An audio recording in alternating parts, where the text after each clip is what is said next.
Oh, I think we got Rick Flair on. Rick, how you doing? I'm fine, Dave. How are you?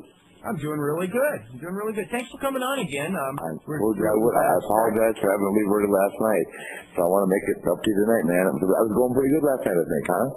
Yeah, you were doing really good. We were getting like every phone line was lit. We were getting emails like crazy. Yeah, definitely. Well, great. Let me get through this. Let's see. What do I? Oh, I have a whole list of questions, and I never even got to ask hardly any of them yesterday. The first time that a lot of people outside of the Carolinas and I guess AWA got to see you regularly was on the Superstation, Channel 17. Before it was TBS, I think it was WTCG out of Atlanta. On the Saturday and Sunday shows, you would come up to the Carolinas. Seemed like about once a month. Is that about right? You were there like every week. I started in '78. Yeah, Harley Ray told me. Harley was traveling to the Carolinas. He said, Harley, as a kid, if you want to get a jump on it, try and get yourself on that show in Atlanta. Nobody even knew what it was back then, He said it's going to be the thing that changes our business. Harley told me that back in probably must have been '77. Okay, because that was exactly what I was going to ask you. Is you were on there, and it gave basically the nation as far as the number of people who had cable TV, which is a fraction of what it is today, but it was still they were seeing wrestling from out of their territory, which was unusual at the time, and you were one of the stars of the show.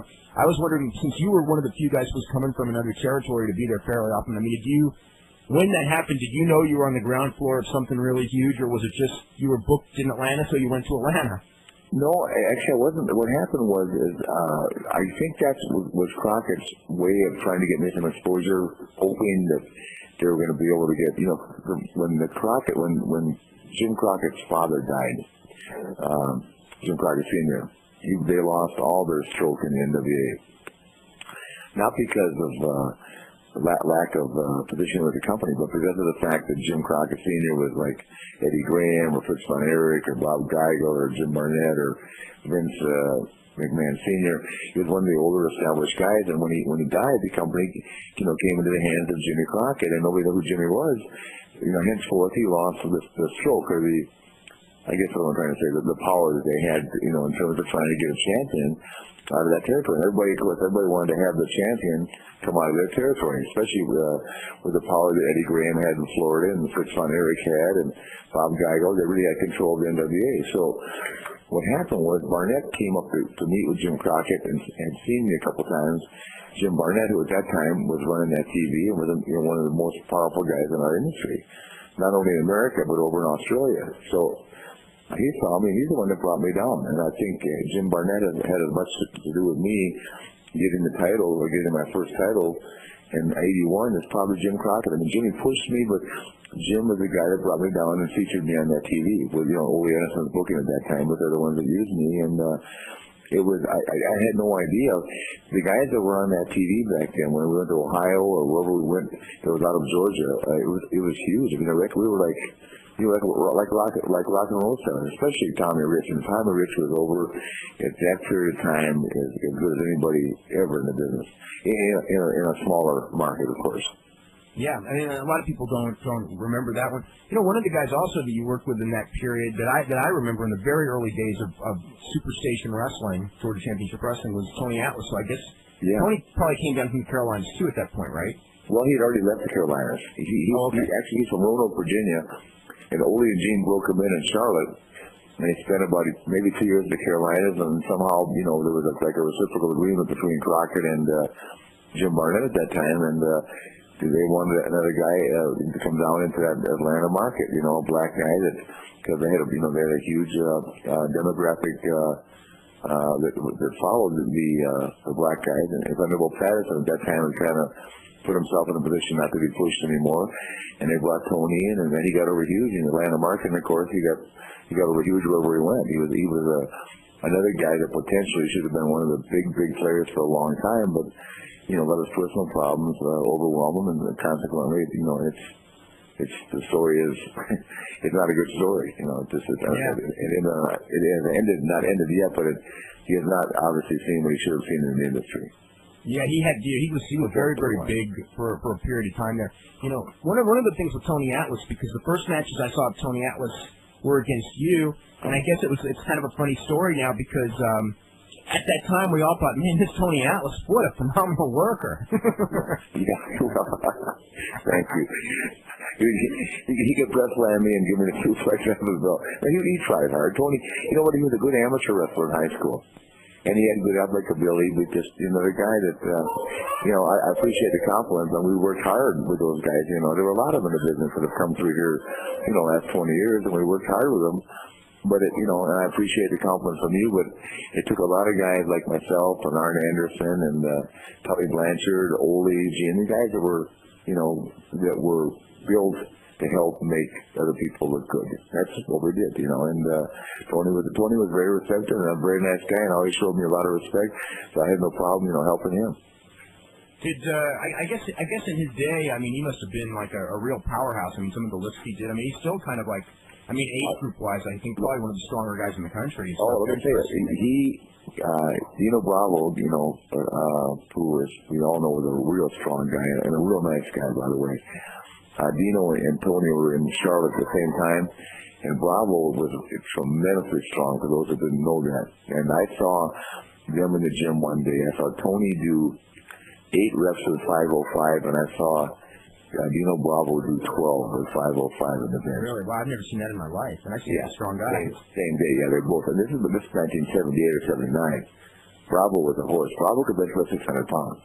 Yeah, they did a gimmick with him, trying to do like whatever 700, which at that point was a gimmick. Yeah. But, I mean, I remember like people were going like, oh, that was like all fake, and I go, yeah, but the guy is he can really bench like over 5, like anyway.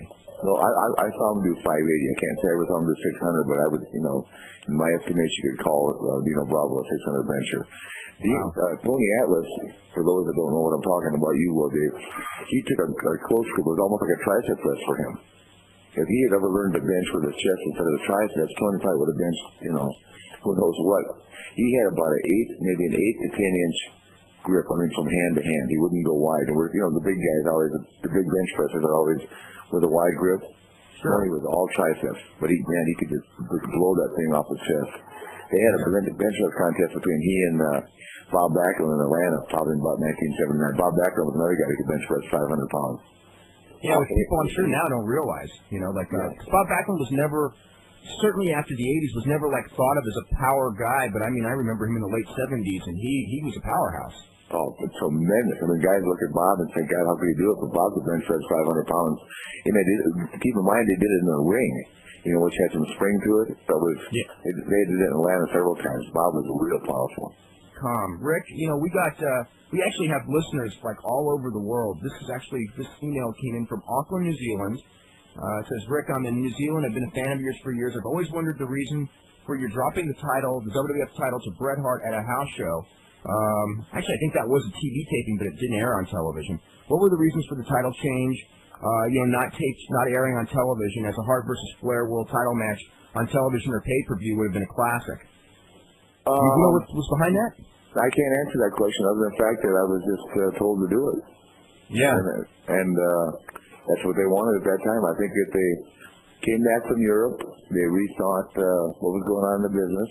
And I really don't know. I can't answer that question. I know I got the call. I was actually in Los Angeles, and we did it in Calgary, his hometown. Saskatoon, maybe.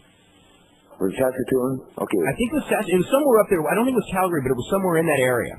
Well, it was near, his whole family came, and I don't know why they didn't make a big deal out of it. It was just a 2-day decision, and they did it. And, I had no problem with it. As a matter of fact, I had just come back. I don't know, Dave, you remember when I had the inner ear deal? Yeah, you had the vertigo thing? Yeah, I had the inner ear thing, and I had that, and I still wasn't over that. And I don't know whether that was, influenced the decision to do it or not, but at that point I did it that day, and I ended up being off for about 5 months. Remember that? Yeah. As a result of that thing. So, I don't know. It was just one of those things that they made up their mind. They probably had a booking meeting and said, we need to make some changes here, because Hulk had left at that point, Roddy had left, and I'm not sure whether they were trying to build a new baby face or exactly what they were doing, but it just came down that day. Yeah, I know that Warrior and Davey Boy Smith had both been fired just a couple of weeks earlier, and I think they were like the top main eventing babyface. So I think that just felt that, you know, they needed a top babyface and they needed him in a hurry. Yeah, exactly. And then they picked Brett. You know, I got a funny story about that one. And that is when Brett got the word about that, which was, you know, probably just a few days before it happened. This isn't like Evie. I don't know how many days ahead of time, and maybe at some point, you know, he'll tell the story. But he was brought into a meeting, I think it was with McMahon and Patterson, and they just went to him and they just go, you know, we've decided we have to go in a new direction. And he's just sitting there. You know, he was doing pretty well. He'd been Intercontinental Champion. And he just goes, oh, my God, they're going to fire me. And instead they told him he was going to get the title. Oh, really? Yeah. Well, yeah, he's a nice guy. I get along real well with Brett, and I have no problem thinking that he probably was real surprised because I don't. When I went up there, he was just, you know, it wasn't like what you would call mid card. He was Intercontinental Champion. Yeah. And you know, he was in some main events and that, but he'd been in that role for a long time. You know, and I got along with him very well, and. You know, I actually, when I had the title and he was challenging me, we were working a little bit around the country. We drew real well together like that. And you know, when we switched it around, I think you know, it didn't have the same interest level that it did with him chasing me. So, but we had a good time, and actually, you know, I spent a lot of time with Brett on a European tour right before that happened, and you know, we got along very well. So I had no problem doing it, and I think that. It was a big deal for him that night. His whole family came. I just wish it could have been, you know, on a more grandiose level, like you said earlier. Yeah. Let's see. Let's go to the phones. We've got Todd from Illinois. Todd, you're on the air with the only person ever in the history of this business to have a 3-star match with the Giant Gonzalez. Believe it or not, that was going to be one of my first statements. That's when you know Rick is larger than life, when he can have a good match with El Gigante in Chicago in front of 1,000.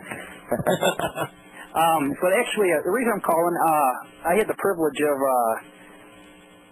talking to Terry Funk for about an entire evening about pro wrestling one night, and I found out that he wasn't the fondest of Rick, based on some happenings in 1989.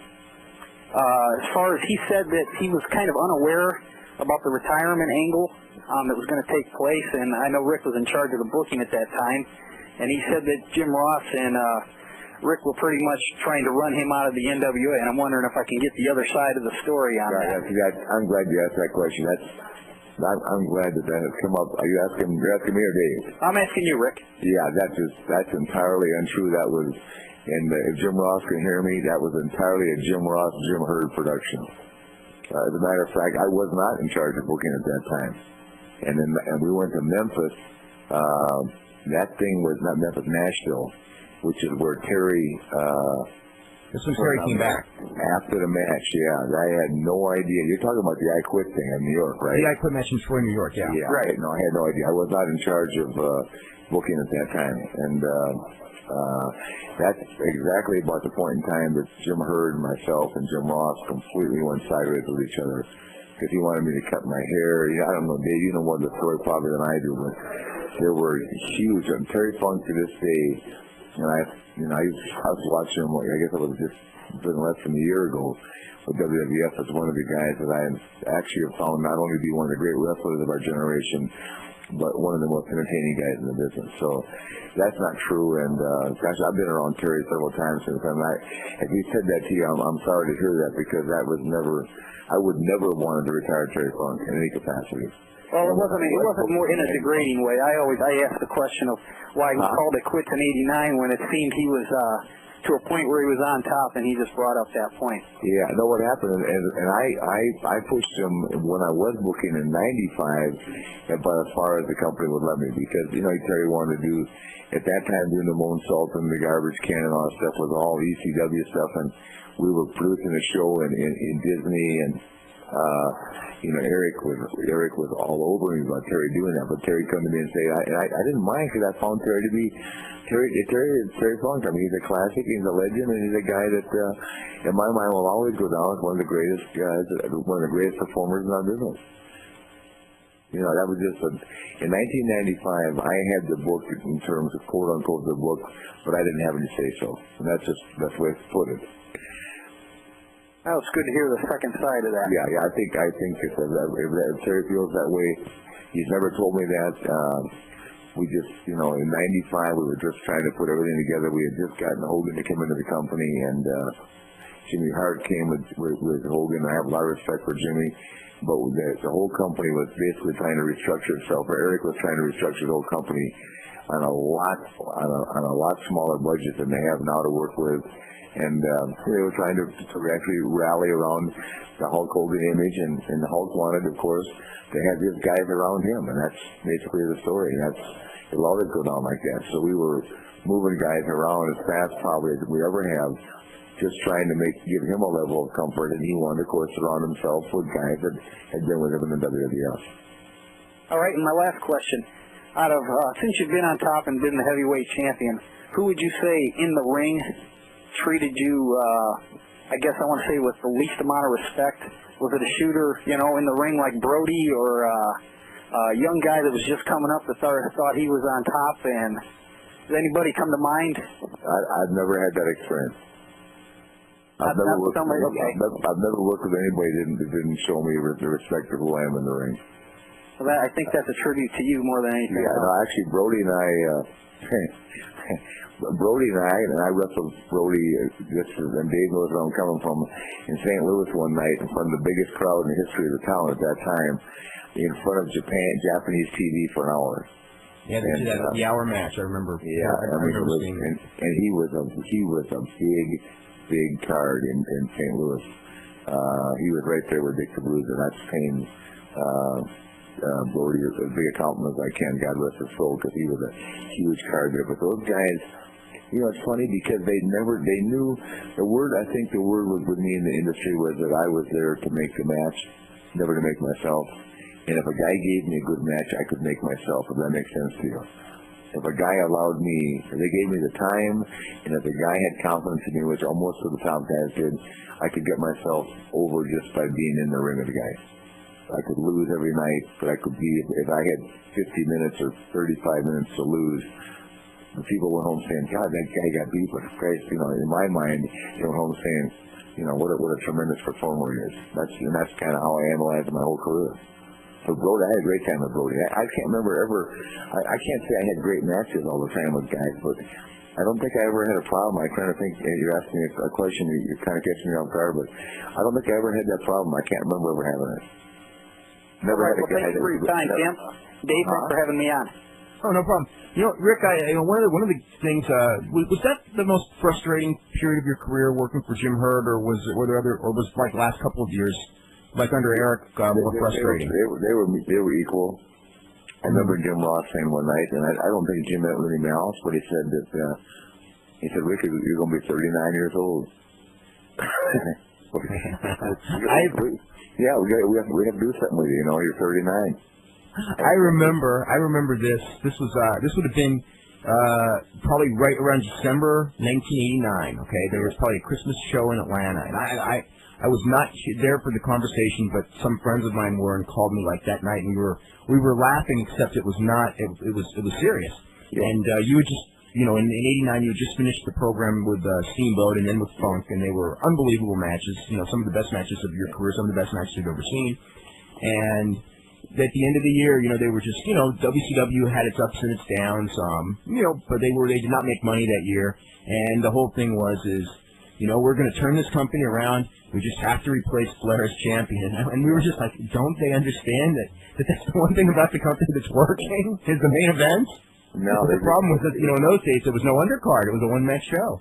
I shouldn't say no undercard, but you know, so a lot of the undercard wasn't so strong in that period. Yeah, but see what you're saying, Dave, is true, because back then, as is now, or should be as is now, the guy that's wearing the title, they look to him as being the guy that is responsible for making the show or the company or the revenue work, you know, and that went with the territory. I understood that, but see, I wasn't given an opportunity when Turner took over the company.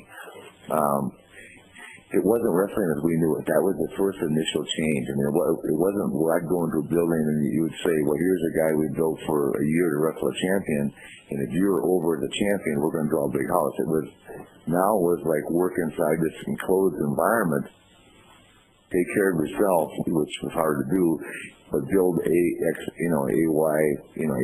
D, you know what I'm saying? make these guys look like, they're ready to be challengers to your title, or better yet, let's just redo the whole thing. You cut your hair, Herd wanted me to cut my hair, get an earring. I remember Kevin Sullivan looked at him one day and said, why don't we just change Mickey Mantle's number? I mean, the truth was that in this meeting, I was flabbergasted the stuff they came up with. And I knew Jim Ross, like everybody else, this business, because of its nature and its design, and because it is the most most insensitive business in the world. Jim was just looking for a job too. He wanted to be in Herd's ear, and Jim was, and so Jim, took advantage of that. Me, I wanted to get out of there as fast as I could. I didn't have any social time with Jim Herd at all, and he was there, and history will tell the story. It's one of those things that, as someone said to me today, he said, you've been there.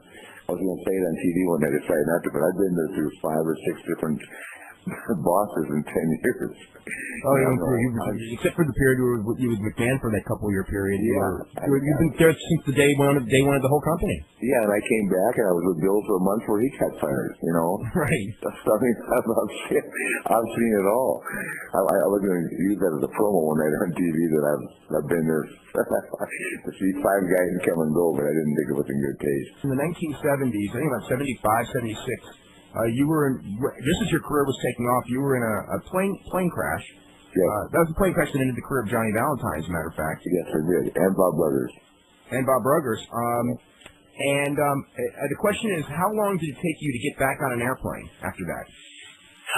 Actually, I think I've told you, Dave, I got back on an airplane in, February. I crashed in October and got back on an airplane in February. I started me out, of course, on a 747. Actually, what they did the first time, they rented a full-blown big-time jet back in that time, which was a very nice airplane. It's probably a Lear 9 or something like that. And then as I gradually gained some confidence, I got because we were doing those double shots all the time, which required the transportation of an airplane. So it started me out on a big plane, and after about a month, it came down, and I left back right back in the same kind of plane I crashed in within about 2 months. So actually, I was on an airplane in 6 months, to answer your question. Did you what was your feeling up there when did you know something was bad, or what happened exactly on that plane crash? Well, it's funny, I'm the guy, actually, I can't take credit for any more than the fact that I recruited the kid. His name was Michael Farkas, and he, as you know, he died a year after the accident, but I met Michael, and I would just, at that point in time, I was tired of driving 2,000 miles a week. I said, gosh, I've only been doing this a year, or actually about a year and a half. I just don't think it's what I want to do the rest of my life. I love wrestling, but there's got to be an easier way to get around. And, sure enough, I could, back at that point in time, you could take a plane like this. It was a 6-passenger plane. We flew all over the Southeast, for $500 a day. It was unbelievable. So, when I say 6 guys, Valentine, Wahoo, Paul Jones, we were all flying in it. And on that particular day, it happened to be Valentine, myself, Bob Ruggers, Jimmy Crockett, who was supposed to be there, ended up not going, and sent David, for David, much to David's misfortune, and then Tim Woods. And what happened was that we found out later, of course, in court, that the guy didn't have a license. He'd moved here from Colorado. They suspended his license there, had no license here. And what he did to carry the kind of weight that the plane was carrying at that time, which we didn't know, which was way over gross, he was carrying, limited fuel. And apparently we hit a headwind. We were flying from Charlotte to Wilmington, North Carolina, and at about Raleigh, he was at what they call a point of no return. Either go back to Raleigh or go to Wilmington or be here in the middle. And instead of going back to Raleigh, which he probably should have done, he tried to buck the headwind and make it into Wilmington. And Valentine kept pointing up to the fuel gauges, which were on empty, and going, if only Johnny could go. But he was kidding me, but he was kidding himself, It made us all very nervous, but the pilot had the headphones on, couldn't hear the communication between the tower and him, and all of a sudden the right engine went off, and when it did, it didn't just spin around, it just went dead, it pinned, and he reached down to pull for the reserve tanks. When he hit the reserve tanks, he wasn't carrying the fuel, the left engine went out, and we were at about 5,000 feet. We just went straight down. We're 1,400 pounds over gross. Which was reported in court, you know. So was that like the longest moments of your life? You know what? I don't remember anything except getting on the ambulance. You know, the guy was loading us on the ambulance, and the only reason we weren't all dead is because there was no fuel on the plane to burn. So when we hit the ground, we were going so fast that instead of when we went to the treetops, normally getting treetops to a plane that size of a cartwheel of a plane, we were going so fast we broke through everything. And we hit a railroad thing was going 220 miles an hour. That's what was pinned on the dashboard. And one thing I remember is they loaded us on the ambulance, and the guy said, "Yeah, we're going to lose this one." I thought he was talking about me.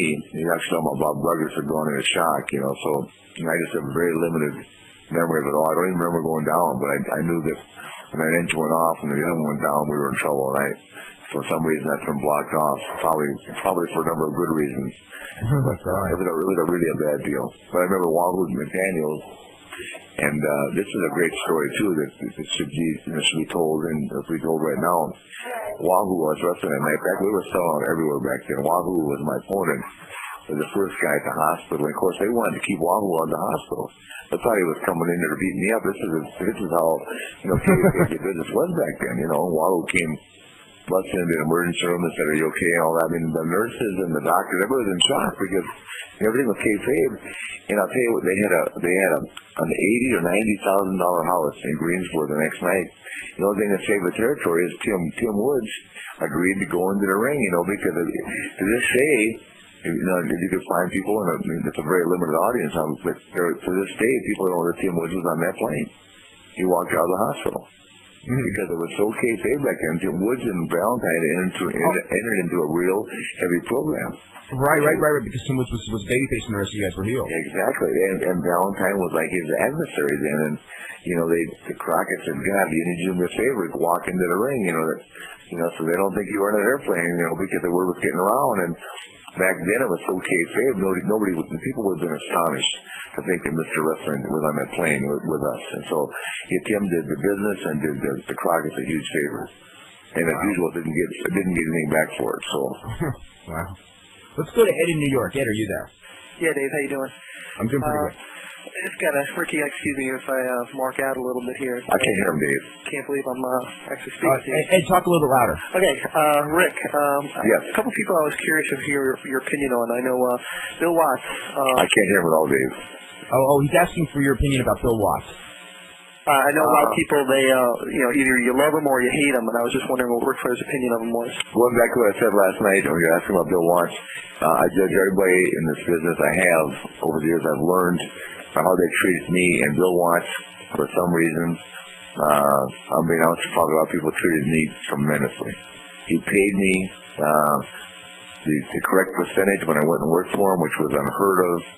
And when I came to Atlanta, he treated me like who I am, and that's probably because in 1972, when he came to Minneapolis, Vern Guinan sent me to pick him up, and I carried his bags from the airport into my car, drove him down to the building, carried his bags in the building. That's probably he probably rolled over, but Bill treated me great, and I see Bill periodically now because my son wrestles, my youngest one's an amateur wrestler, and I take him to the Tulsa Nationals, which is a real tough national tournament every year. So Bill always comes out to see him, and he's always very respectful of me, and I've gotten along great with him. I've never had any kind of bad dealings with Bill, other than the fact that every time I went out there, he wanted me to wrestle Butch Reed or Jake or somebody for an hour every day, which he never did himself. But other than that, I have no problem with Bill Watts. Let's go to David in Arizona. Dave, are you there? Yes, first of all, I wanted to bring up some of the great matches Rick had. I was thinking, when I was, after that Horseman return, I made a bunch of compilation tapes of Flair matches in the original Horseman. And I mean, he had a tremendous match with Bret Hart in Boston. It was a marathon match for an hour. Yeah, an hour. And then a few matches with Barry Windham, which I think should have won the Observer Match of the Year in '87. The Baltimore? The TV match? Yeah, the one in the Crockett Cup was just... Oh, that was a hell of a match with the Crockett Cup in Baltimore, right? Yeah. And then the one in North Carolina. But one of the matches I didn't even, when I was going through my tape, all my TV tapes, I have a match with you against Shawn Michaels. Yes. Bret Hart was a 5-star match, but that was kind of a disappointment. If you would have known that Michaels would have gone on to be the legend that he is, do you wish that you would have worked with him more, and are you glad that you got to work with him as much as you did? Well, here's the funny story, with a TV match, we had like 8 minutes. Right. There was no way. One of the things that I would love to tell everybody tomorrow is that Shawn Michaels is going to come back to wrestle me in New York. Or wrestle me in wrestle me in Atlanta, wherever it would be. I would love to wrestle Shawn Michaels. I think that he has said the same thing about me. If I thought I could wrestle Shawn Michaels for 30 minutes on either one of our programs, whether it be New York or the Atlanta show, that's where I work now, I would invest a bunch of time to make myself right for that moment. To me, he is a tremendous performer and a gentleman. I have a lot of time and a lot of respect for Shawn Michaels. But the time you're talking about, we were in Corpus Christi, Texas. And they came up to me and said, you got 8 minutes with Shawn Michaels. There was nothing to do. You just can't have a match between two guys like he and I. And he has a lot of respect for me, which I in turn have respect for him. But he's a guy that can wrestle. He's a guy that can do phenomenal things, which I could have never done. I can't say I could. I take that back. I'm not saying I couldn't have done them. I wasn't trained to do moonsaults off ropes and stuff like that. Had I taken the time to do that, I'm sure I could have done that too. I'm not limiting myself, but he's a guy that was just a tremendous athlete and a tremendous technician, and a guy that really loved our business. Because to be as good as he got to be, you have to really have respect and love for our business. Yeah, when I saw that match, I think it was like in my December '92 tapes. It was like right before his heel turn. When I caught that match on tape, I just started dying. Marty Jannetty, and he was just in a tag match situation, and they at that point in time hadn't figured out who the guy was. He's just a tremendous performer. Rick, do you ever get to watch the Rockers, Brainbusters, any of those matches? Oh yeah, Arn Tully against the Rockers. Yeah, they had some great matches in that era. Arn makes him watch them. Yeah, they did. They had tremendous matches, but that was wrestling.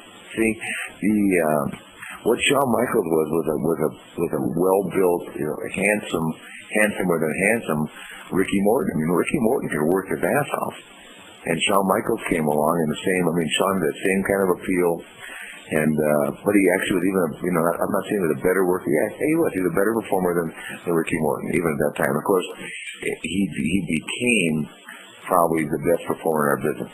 I really did. I'm not saying that to slight myself. I think that there's aspects of our business that I'm better at than he is, and but I cannot say that Shawn Michaels is not one of the greatest performers I've ever seen. I think he's way out there. When he was on, he was about as good as anyone. Yeah, he's way out there. I really have a lot of respect for him, and I think I've said that to a lot of people. He's right there. He was, not only because of what he could do, but because of his attitude. Attitude is a lot in life. It really is. Everything we see from Nike on down his attitude, but he really had a good attitude, and he loved the business. He could have wrestled an hour every night too. He could have. He loved being out there. Okay, let's go to John in New York. John, are you there? Rick, how you doing? Good. I got a quick question for you. How close were you to jumping to Titan back for WrestleMania 7 with Hogan at the LA Coliseum? With Hogan winner? 1991? Is that the year you're talking about? Yeah. Okay. Well, I was already there. Can you hear me? Or I was at Titan then when that happened. WrestleMania 7. No. You would have started with Titan about 3 months after that? No. You would have started. You started in September of '91. Right, he started September '91, so this is like March of '91. Yeah. I remember there was a rumbling like a few weeks before WrestleMania that year that you were supposed to come in. I had been ready to go for 2 years. I had an opportunity to go in '86 and passed it up. A huge opportunity and passed it up because I really didn't know that much about the structure of the difference between our company and theirs. But I could see that Dusty and Jimmy Crockett were putting together something that did not include me. And I was having such a good time. But my problem is, and Dave has been out with me socially, and that is that the business has always been and always will be for me. You know, I will never let it get bad. I mean, I've let it, you know, stress me out before. I'll always remember more good than I will bad. I mean, there's so much good that came of this business for me. I've enjoyed it. I've learned from it. I've prospered from it. And I mean, that's my problem. I always want to give back to it. It's not a problem. It's just something. It's the way I am. And back then, I didn't know the difference. I mean, I told Dave last night, I knew that Hogan was there and Savage and DiBiase. Those guys are just contemporaries of mine. I mean, I was happy that Ted DiBiase was doing well. I was happy that Piper was. Didn't know Hogan well enough to care whether he was doing well or not, but I knew that he was. But I looked at myself and I looked around me and I saw, gosh, the best performers of business are right here. I didn't even think about WWF. So I really didn't think about going until you're talking about the year. And then when I saw that I was not getting my due, which I very rarely have asked for, I wanted to go real bad. So to answer your question, I can't remember just how badly I wanted to go, but I did want to go earlier than I did. Yeah. I was talking to someone in Minnesota a few weeks back, and they mentioned I used to be one of the Vachon's paper boys. Well, what? You were a paper boy for one of the Vachons? Yeah, for Mad Dog and Paul. Yeah. Oh my God! I was talking to him. He was like, you know, because he lived down the street from one of the Vachons. Yeah, in Edina. They're both in an apartment complex next to my parents. Oh my God! That's incredible. Home. Yeah, I was right there, Mad Dog. And don't kid. Let me just break this down for you. In our business, there have been 3 or 4 guys that have thought they're tough, and Dave will love this. Haku, to this day, is the man. And I'll back that with anybody that wants to argue that. Okay. But when I started in the business, Mad Dog Vachon was, and probably is even on one leg, still the man. And Maurice Vachon was a very, very tough person. And a good amateur wrestler on the 48 team for Canada. But he was also a very, very, very, very tough guy. Very dangerous guy. Oh, and he wasn't even, and he really wasn't that big of a guy either. No, he was about 220 pounds, which was real big for him, but he had a heart that weighed about 180 pounds. I put him in the same class with Haku. Dave, this is a coup to have Ric Flair on your show after a month of being on. Is there any chance of like an 18-page interview with you and Flair in the newsletter anytime soon? That's coming up next. We can't give that away, right, Dave? Special subscription. I'm crazy to see that in writing. You know, with I could do a $5 special. There was you know, with Mick Foley's book on the bestseller list and everything. Has anyone talked to you about, you know, like as far as like doing a book? I mean, Dynamite Kid I was actually today reading Dynamite Kid's autobiography. It just came out on Monday, and it's pretty good reading too. Mick Foley's is, you know, is kind of a classic book already.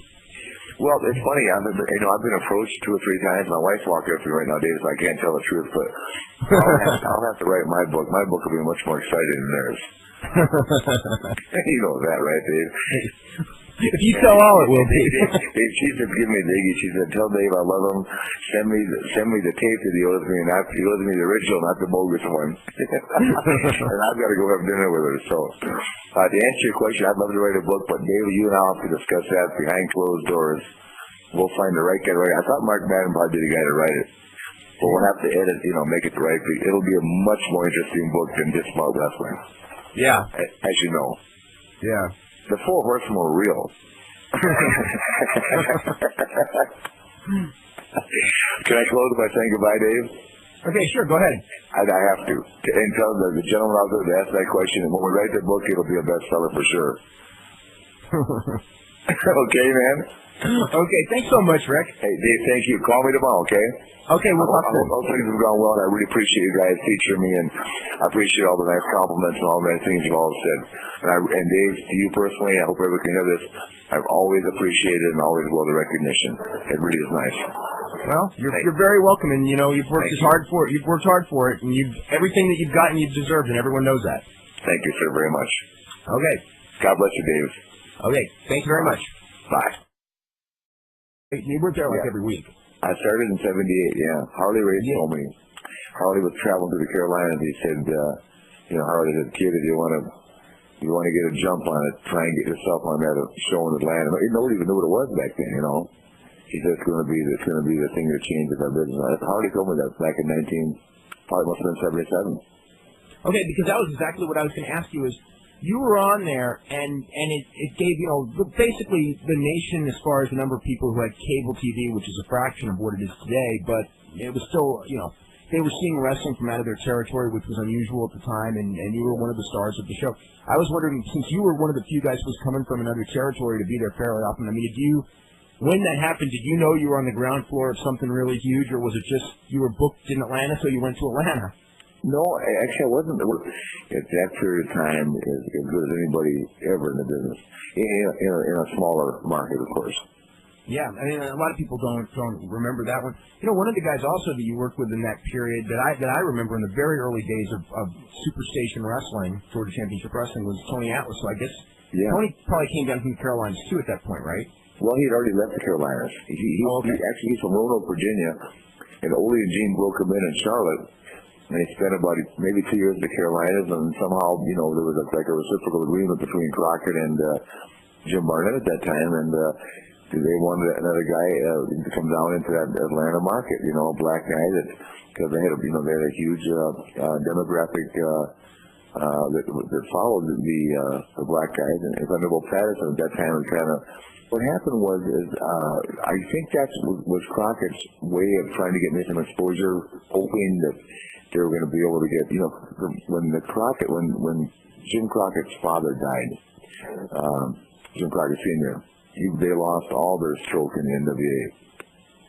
Not because of lack of position with the company, but because of the fact that Jim Crockett Sr. was like Eddie Graham or Fritz von Erich or Bob Geigel or Jim Barnett or Vince McMahon Sr.